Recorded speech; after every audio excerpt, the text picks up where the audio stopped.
Well, hey there, friendships. Welcome back to Curtis's Corner. If you're new here, hi, I'm Curtis. This is my corner. And on today's Movie Monday, we're going to be talking about the next installment of my tier ranking series. This is ranking all of the final boys. If you ended up missing the last tier ranking video that I did, you can go ahead and click right up there. It is ranking all of the final girls. Now that we've looked at final girls, we're now going to look at the final boys of horror films and see where they land on my list. So if you are interested in seeing how my list unfolds and where I'm placing many final boys, then keep on watching.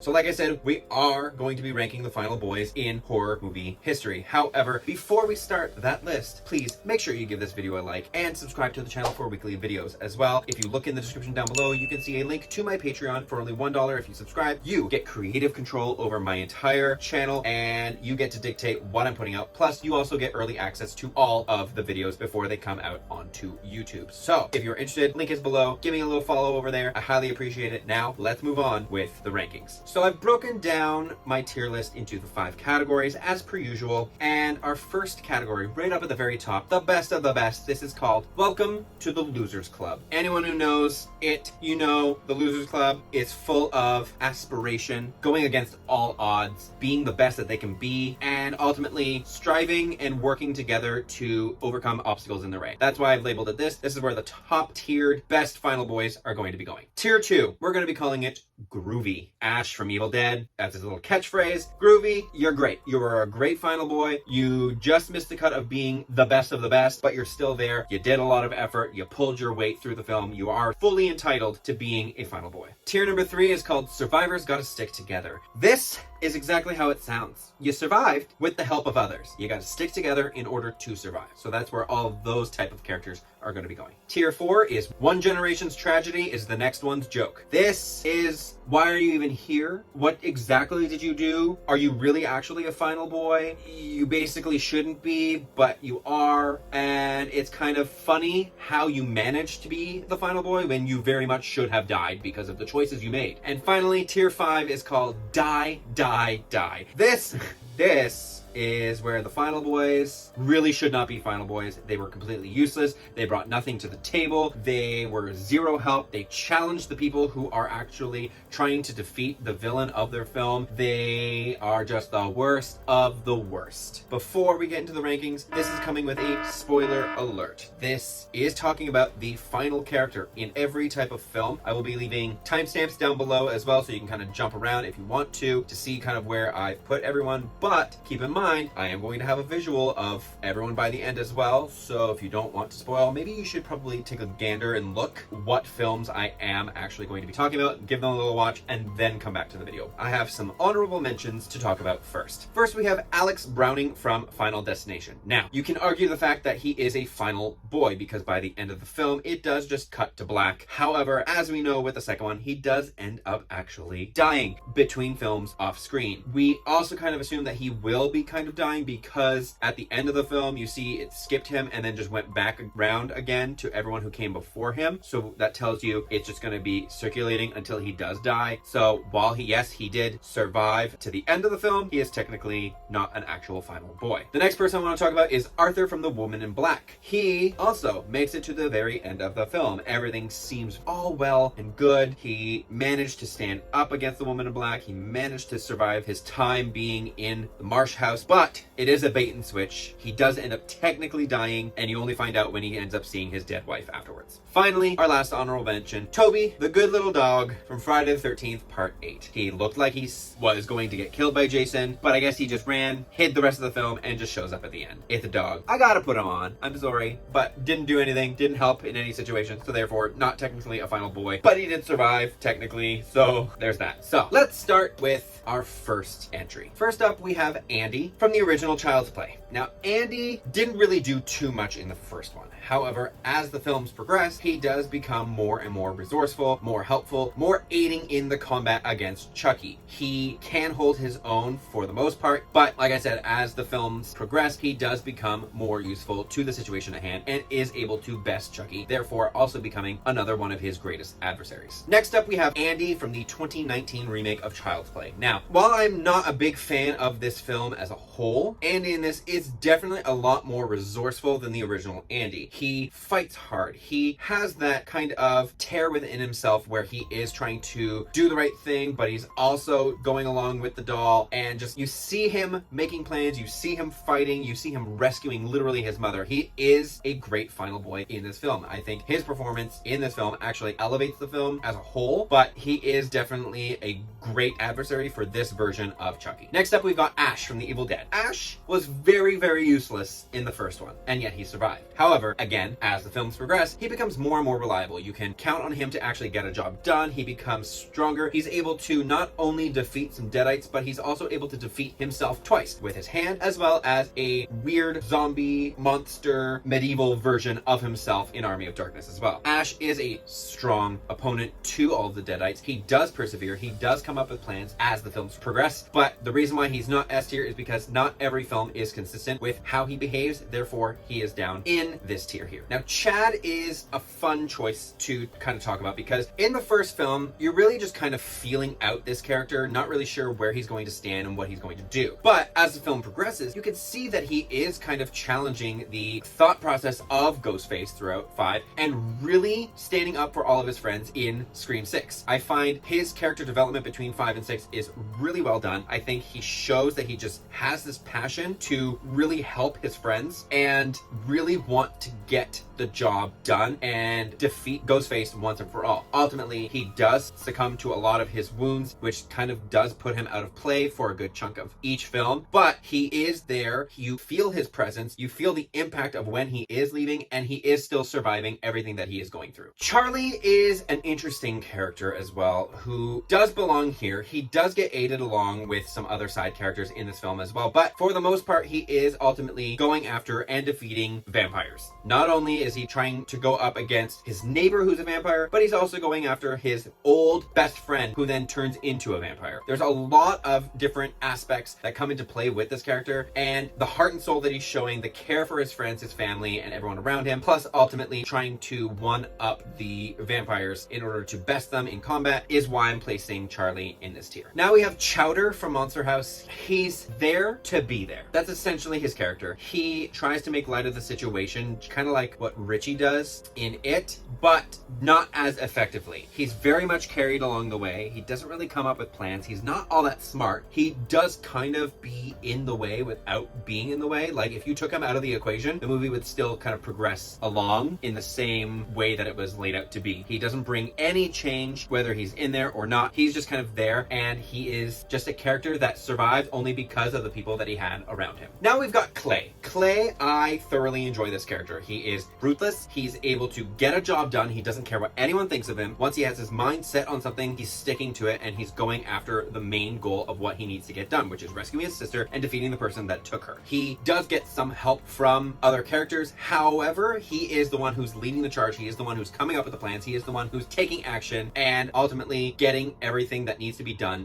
Bill is going to go into this tier because Bill is always thinking of the best possible route of action in order to best Pennywise. He's constantly helping out his friends. He is constantly coming up with the plans. He is constantly battling and challenging Pennywise in order to ultimately defeat him. He is the heart and he is the soul of the Losers Club, and he is able to get the job done in a great amount of time that's not going to ultimately end up in ruin for everybody else. Okay, so Danny Torrance, I'm going to be putting up into this tier just because for the runtime of the film, he doesn't do a lot. He runs around or bikes. He's scared of everything. He has some weird voice gremlin, but he's carried. He has the hotel caretaker who helps him and aids him and talks to him along the way, who only ends up getting killed off anyways. And then his mother, who helps him escape for him to just wander around in the snow and then slowly backtrack in his own steps just to trick his father. That's the only thing that he does on his own with his own thinking. Otherwise, throughout the film, it's everyone else doing everything for him. So that's why I'm putting him here. Next up, we have Dalton. Dalton I'm putting into this tier just because he has gone through a lot. Not only has he been through a supernatural kidnapping by being placed into a coma and then locked up in chains in like a demon's chambers, he ends up going back on his own, finding and rescuing his dad, and then beating the demon who is possessing him in the 5th one. There is a lot of complexity to this character that slowly unfolds throughout the series, and he shows that he is able to stand up for those he cares about and able to come up with as many ideas as he can in case the first one doesn't succeed. He has something to fall back on as well in order to try and get out of these situations and ultimately beat the villain of the film. Now, Chris is an interesting character as well. He ends up going to meet his girlfriend's parents, and as the film progresses, you can see him kind of second guessing everything and everyone that's around him. He is put under a mind control situation where he's being hypnotized and manipulated by the family that he's staying with. He's finding all these weird nuances that happen with the only few other black people that are in this house as well, and he's starting to piece the puzzle together in order to come up with reasonings as to why everyone is acting the way that they are, and ultimately figuring out what the end goal is and how to overcome it so that way he's able to get out of the situation that he's been put into. So now let's talk about Jim. Jim is probably the best portrayal of a character probably ever written, because he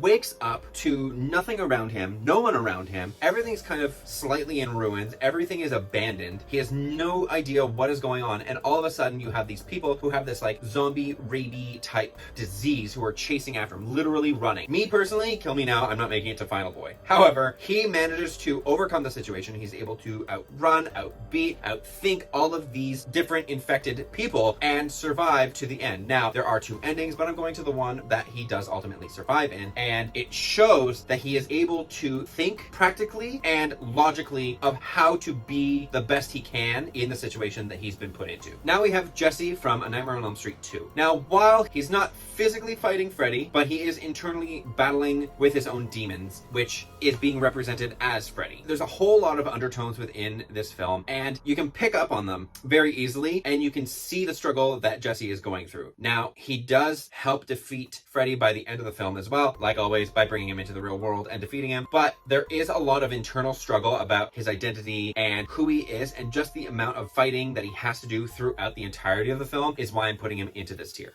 John. Oh, John. Why are you in this film? Seriously, why are you in this film? You're here to challenge and argue your mother, who is Laurie Strode. You don't argue with Laurie. She has PTSD. You did not live through what she lived through. Why are you freaking out at her? Calm down. Second, what exactly did you do in this film, aside from argue with your mother and run away? Nothing. Literally nothing. Laurie did everything. A couple other characters did some things here and there. You did nothing. You don't even deserve the title of Final Boy. Unfortunately, you are, because you were a prominent character in this film, but you don't deserve the title. So that's why I'm putting you right down here. Lawrence is, I find, an underwritten character, but still a very strong character to have in a film. He's kidnapped. He has no idea where he is. He has lives on the line if he's not doing what is being asked of him. And ultimately, he has to make a giant sacrifice by dismembering himself in order to get himself free. We know he survives because of the later films and what happens in them, but every ounce of trauma that he has to go through within this film proves why he made the choices that he made in order to get out of the situation that he's in, which then ultimately help him become a stronger character in the long run. Next up, we've got Ben from It as well. Ben is not a fantastic character. He's a very sweet written character. He cares a lot for his friends, but he doesn't do too much in order to help everyone defeat Pennywise. Even as an adult, he's just kind of there. He lingers by. He's basically carried throughout both films, and he doesn't really add too much other than he's the sweet one of the entire group. Leo is an interesting character. You don't really get too much about him in The Purge 2, but what you do see from him is just he's a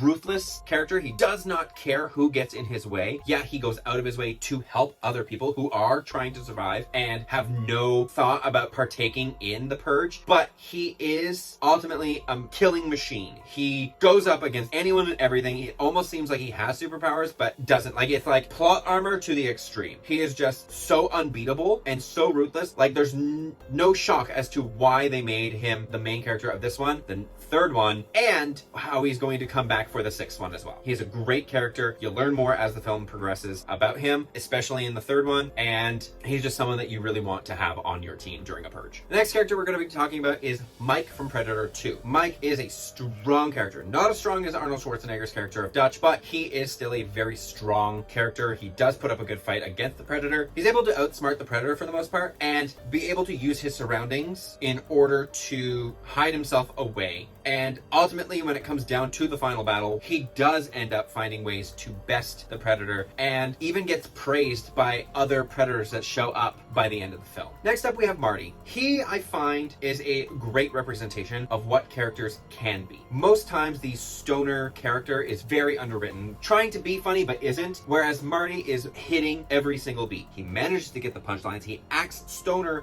when he needs to be, but then also very clear-minded when he needs to be. He's thinking very outside the box, thinking very logically and very rationally, and questioning everyone and everything around him. Not only that, he's managing to go up against not only zombies, but a whole bunch of other monsters from many cinematic film experiences throughout the entirety of horror creation. He's a down-to-earth, relatable character, and you can see the struggles that he's going through along his journey of beating every obstacle that does get in his way. Now we have Norman from Paranorman. This character can see ghosts, he can talk to them, and for the most part, they're good. They are all great, nice, friendly little ghosts. And then you have just this army of evil ghosts by the end, and the only way that he can defeat them is by the help of his family and his friends. He doesn't really defeat anything on his own. He definitely needs to be carried in his own film, and that's why I'm putting him here, is because he doesn't do things on his own. He doesn't even fully come up with a plan on his own. He helps in creating the plan, but it's everyone around him that's doing the planning and the setup and actively fighting all of the ghosts around him. Now we have DJ. DJ is a good character to have in order to come up with some plans. The fact that he's able to come up with these plans in order to defeat this house, the way he sneaks around, the way he thinks of creative ways in order to best the giant monster house that he has to go up against in order to save his town and everyone who lives in it, shows that he doesn't think like every other child in this neighborhood. It shows that he thinks outside of the box. It shows that he is very clever and very resilient, and he shows caring for the people that he's unfortunately brought into the situation and is able to get them out as quickly as he got them in. Now we have Robert. Now Robert ends up putting a lot of his friends, even some of his family, into dangerous situations because he needs to go and rescue his girlfriend, but like not girlfriend, because they had like an argument. But ultimately he is there, he is pushing along, he is narrowly escaping creatures in the sewer, giant monster attacking the city, falling, collapsing buildings. There's a lot that happens that he does end up going through, plus the amount of loss from his friends and family that he's witnessing puts a toll on him as well, but he keeps pushing through and not really holding himself back to kind of grieve about the situation that he's put into and trying to get out of the city as fast as he can. Now, at the end, we're not really sure what happens to him. I'm still putting him on this list just barely, just because you still hear his voice even when the film does cut to black. It's not like a Final Destination situation. You do hear him still talking. We just don't know what's going to happen to this character until Cloverfield 2 comes out. Leon in Resident Evil Welcome to Raccoon City should have been written better. He is very useless. He's kind of a joke character when his character himself is not like that at all. I haven't played the games, but I know enough about them that this is not how his character is supposed to be. I love Avon in basically everything that he's been in, but the character alone is useless, can't shoot, and the only time he does shoot is literally right at the end with a rocket launcher. That's it. Now, a more recent film on my list is going to be talking about Mike from Five Nights at Freddy's. He is a final boy, but he's not super deserving of the title. He's severely carried in this film. He doesn't do too much. He falls asleep constantly. When he is awake and he's witnessing all the killer robots, they're angry at him for like 30 seconds until his sister says, "Oh no, that's my brother, it's fine." And then they're all happy-go-lucky. The only time he's ever attacked is in his dream by these kids who are possessing the robots. And during the final battle, when we finally figure out, oh, William Afton is here in the Spring Bonnie outfit, the only way that he's able to defeat him is by having the robot Cupcake come and bite a chunk out of the suit. Otherwise, Mike would have died there had it not have been for the robot Cupcake. Quentin from A Nightmare on Elm Street remake is one of the few characters in this film that's actually likable and well written. This is not a great film to begin with, but I find Quentin saves the film a lot of the time. He is able to question everything when needed, challenge not only his friends around him, but then those who are not believing him when he starts believing everything. He's able to push that back onto them, how he was pushing it onto others when he wasn't believing it first. He's able to help lure Freddy out and able to wake up Nancy in order to help her defeat Freddy by the end. Yes, he technically doesn't defeat Freddy, but he does do a lot of aiding in the defeat of Freddy. Sorry about this. there was a video element that was there when I saved it. It's magically gone. So this is the version you're gonna have to stick with for this section of the video. We're gonna talk about Randy. Anyone who knows me, you could call me a Randy, because Randy is obsessed with horror and knows like all of the horror tropes. I'm also obsessed with horror, hence these lists. But Randy doesn't do much. He leaves little tidbits. He ends up planting the seeds of who it could be, and for the most part he is correct. But he doesn't actually aid in the capture of Ghostface. He doesn't help fight back. He is literally strung along the entire way just to be this character who knows everything about horror, but doesn't actually do anything. He's literally just there, gives his ideas. Next thing you know, he gets attacked, and then he just comes back at the end to say one last final quip, and that's it. So that's why I'm putting him here. Now we have Luke from Strangers Prey at Night. Luke, for the most part, is around his sister kind of all the time. They do end up getting separated, and the reason why I'm basically putting him in this one is because he can hold his own when he is on his own. Him and his sister do rely on each other, and they help each other throughout the film, but when they are separated, they have to put themselves first, and they ultimately are showing that they can handle the situations that they've been thrown into on their own. And Luke, with his situation, that pool scene, that is half the reason why I put him into this tier, because he handled his own. He was able to best the stranger in the pool and come out on top, along with trying to hunt down his sister and help her by the end of the film, or at least be with her by the end of the film. Oh, Dewey. I love Dewey, but he is not a top tier final boy. He survived 4 out of 5 movies. Each film, he does end up doing more and more and more. In the first one, he doesn't do too much. He's more of a investigator in the police unit, trying to help figure out who the Ghostface killers could be. And he does end up getting hurt and kind of put out of play for a bit in the first one. The second one, he does put up a bit more of a fight for those that he does care about, but he does also, again, get attacked, and he's put out of play, where you think he's dead, but he survives. Third one, he actually does get 1 kill within the 5 films that he's part of, but I find he does the absolute most, and the best character development I find of him is in Scream 3, and he's still able to put up a good enough fight in order to stay in with the group and keep up with them without falling too far behind. Next up, we've got Finney from The Black Phone. Finney is very resilient. He speaks up, talks back, challenges the grabber. When he's kidnapped, he is scared of the situation that he's in, but he's also very confident and very tough when it comes to the situation that he has been put into, and he is figuring out ways, obviously with the help of ghosts who can't do anything, they're just telling him how to do it. He is the one who is ultimately trying to escape, trying to beat the grabber. Obviously his sister does help out by the end, but for the most part of the film, he is the one who is doing most of the heavy lifting, and his sister is just there to kind of help progress the story, help him get discovered where he is and whatnot. But he is ultimately the one who kind of does defeat the grabber and is able to escape essentially on his own. Let's have a little chat about Colin, shall we? Colin is a character in the 2022 remake of Hellraiser. I absolutely love this film. I think it was brilliant, but this character was extremely useless. They were there basically just to be cannon fodder. Not that they died, because if he died, he wouldn't be on this list, but he like just barely survives, and how, no one's really sure. He escapes. He does a few scenes where he's talking here and there, but that's it. He doesn't really do too much. And when he's trying to be helpful, he's not even that helpful, because everyone else around him does things quicker and more efficiently. Now we have another character who has the same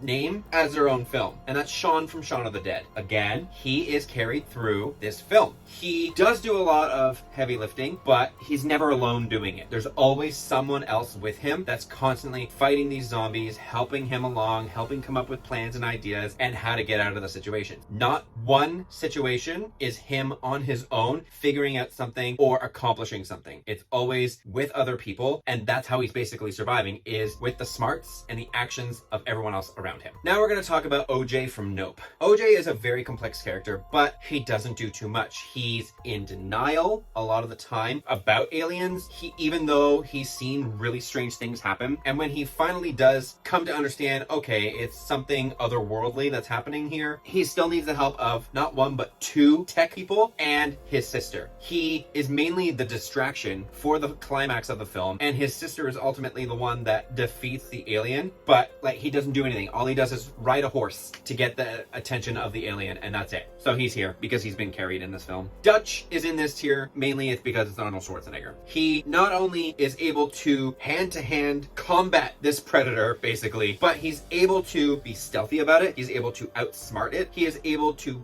just ultimately turn the predator into prey in some sort of capacity. Chris Redfield had a lot of potential. He is honestly kind of an annoying character. Aside from the one and only scene that looked really well done in this film, being him taking out a whole bunch of zombies in the mansion when it's perfectly dark and the only light is him shooting his gun. If he didn't have people around him, he would be gone. The train scene is a really big tell about that, like the subway scene. He would have been gone if not for Leon or Claire. He's just not a useful character, and he's very poorly written in this. Now we have Luke from The Ritual. There's a lot to take from this film, and Luke watching all of his friends kind of go through everything, enduring a whole lot of trauma, seeing all of his friends basically die, disappear, all of that, puts you into a different state of mind. And then by the end of the film, when he sees what he's truly up against being in this forest, it's a lot to deal with. And the fact that he's able to get away in order to best the beast by the end of the film, it's a giant hurdle and a giant challenge that he had to overcome, and he manages to do it basically by the skin of his teeth. Royce ends up being put into this tier because he is a leader. He is leading this group. He is taking charge. He is trying to do the best that he can with the situation that they're all put into. While he is losing members of his team, he is also not only fighting against the predators on their home planet, but he is also going up against humans who are turning on him. So you have two different types of villains in this film that he needs to beat and outthink in two completely different ways, while also trying to protect himself and his team. Josh, I'm going to be putting into this tier here just because even with 3 films to his name, Patrick Wilson does not do very much in these films. The first film, he's mainly in denial the whole time, and when he finally accepts it, he goes in, finds his kid, gets out. That's it. The second one, he's possessed the entirety of the film until like the very end, in which case Dalton saves him. And in the 5th one, he is trying to figure out what happened to him, and he goes in to help Dalton, but Dalton also is helping him at the same time. So it's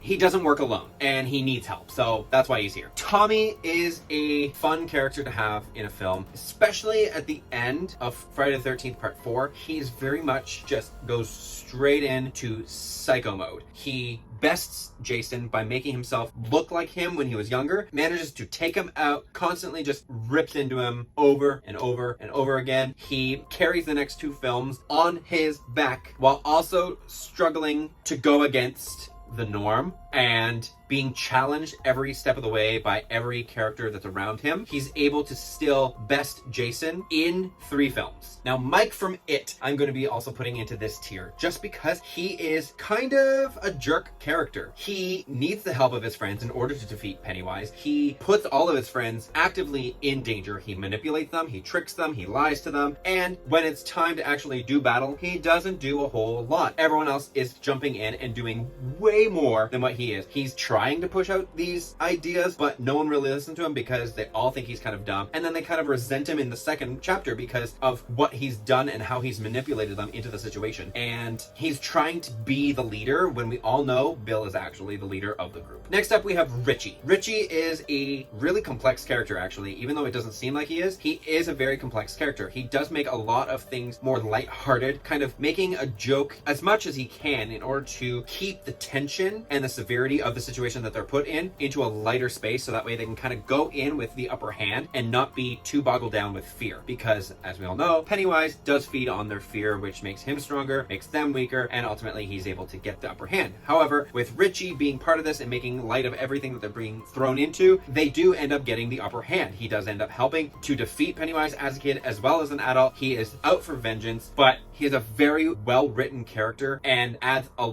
lot to the story of It. So one I'm going to be putting into this tier because he not only has to succumb to a lot of like racist undertones from some employees that he ends up working with, but because it is a purge that never ends, he's not only going up against these racist people who think very little of him, but he's also going up against everyone in the city or town that he's in and helping those around him who are just trying to simply survive. He is a great thinker. He is a great asset to have on your team. He manages to do a lot for the people around him and is able to come out on top while never losing what matters most to himself. Alrighty, so that is my entire tier list of final boys, all complete. Hopefully you enjoyed this video. Hopefully you enjoyed listening to me ramble a little bit, talking about why I'm placing them, where I'm placing them. And if you agree, give this video a like. If you don't agree, still like it, but leave me some comments down below letting me know where you would probably place some other people, or create your own tier list and come up with where you think these final boys are deserving to go. Reminder, this is my opinion. It is not the end all to be all finalized list.